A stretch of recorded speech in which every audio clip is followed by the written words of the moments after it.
to go.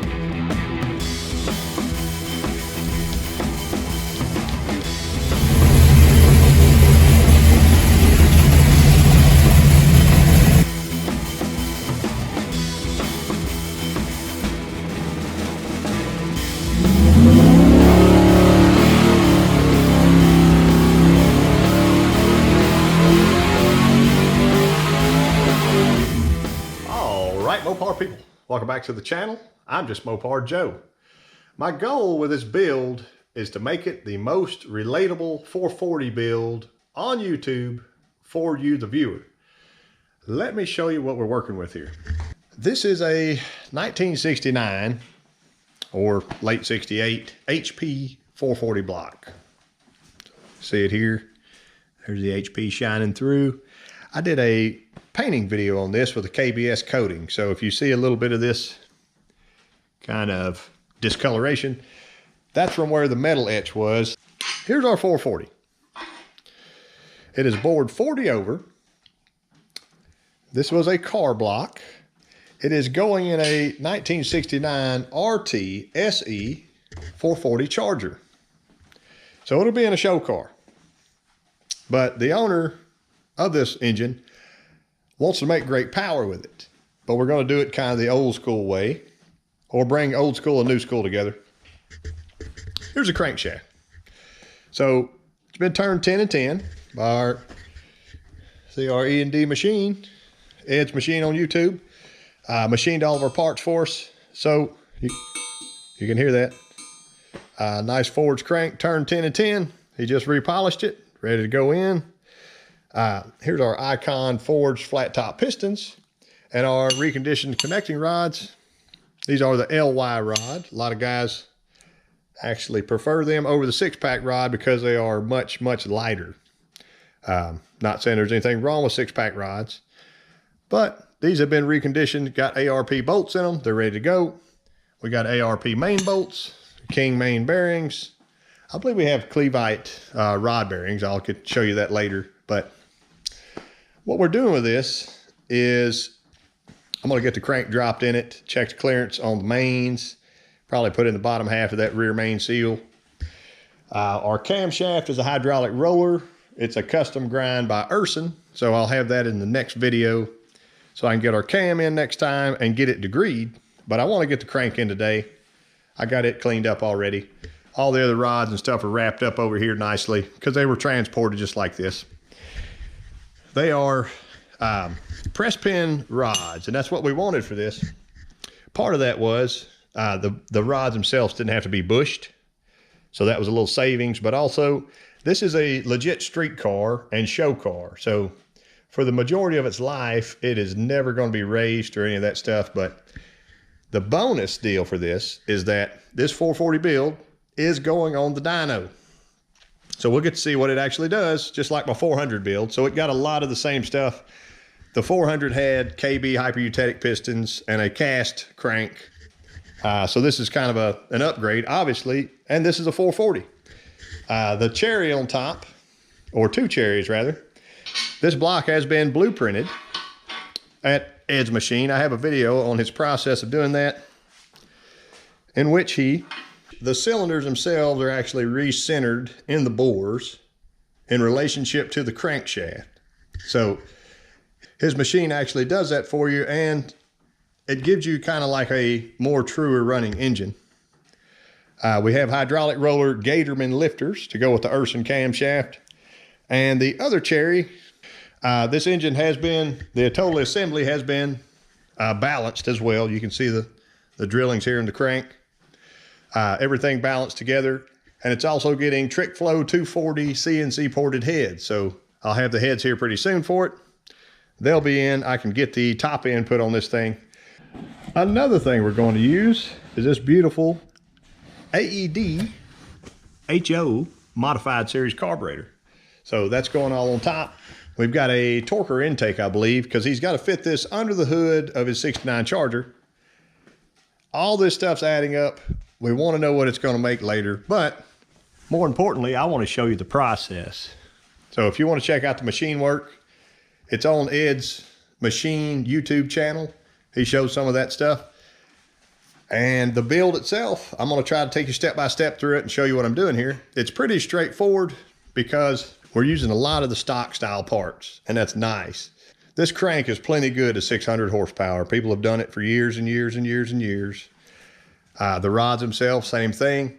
With the new rod bolts and being reconditioned, they're good to go.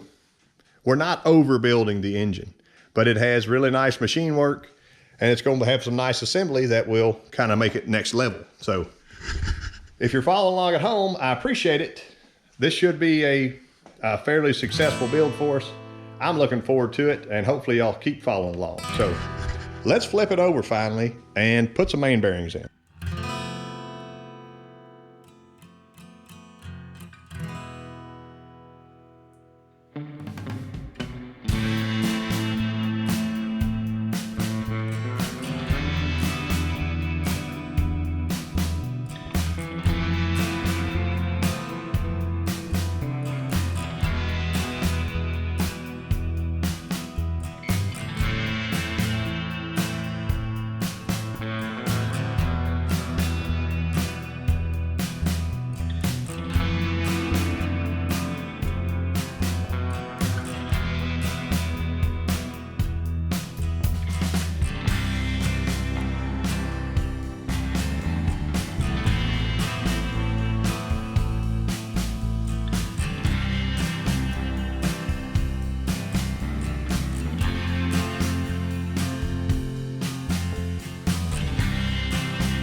As you've seen, here's my short little dial bore gauge.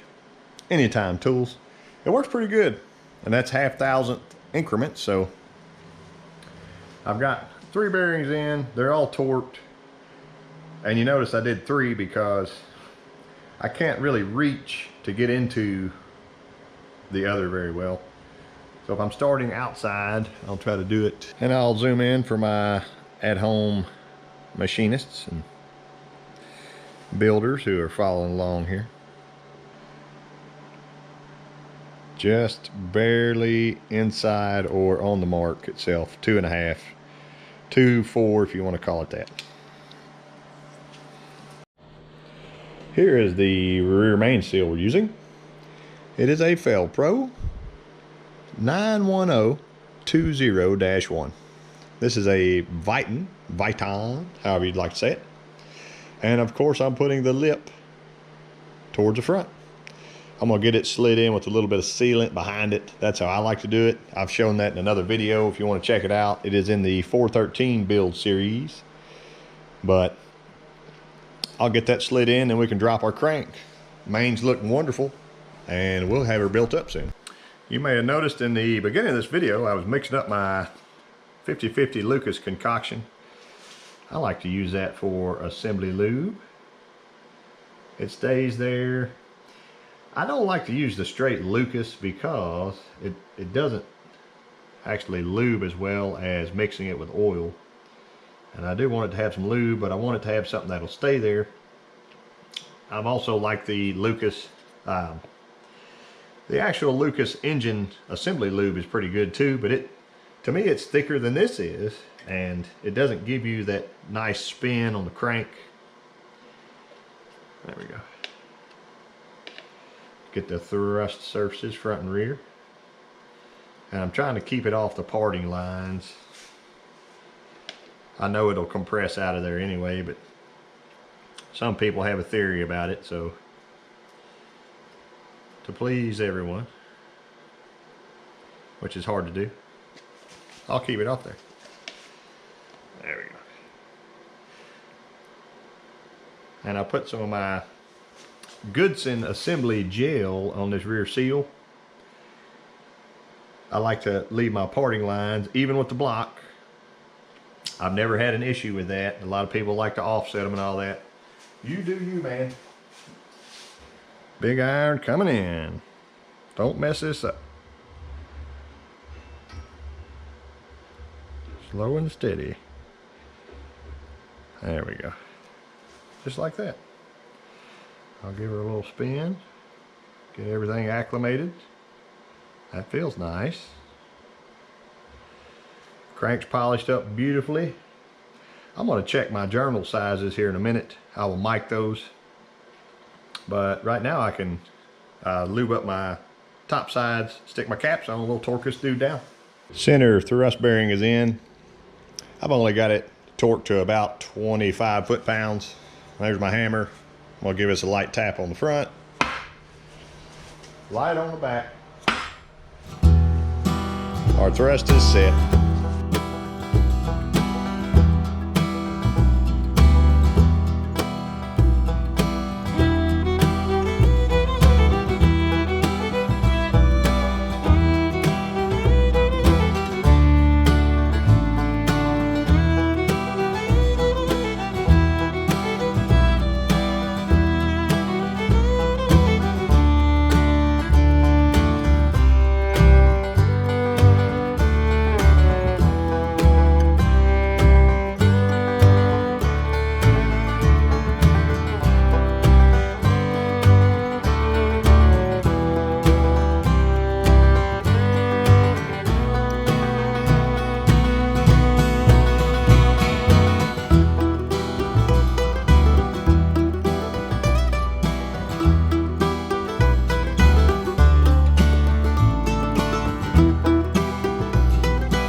Got the good old rear main seal in. That is the factory one that came with this block.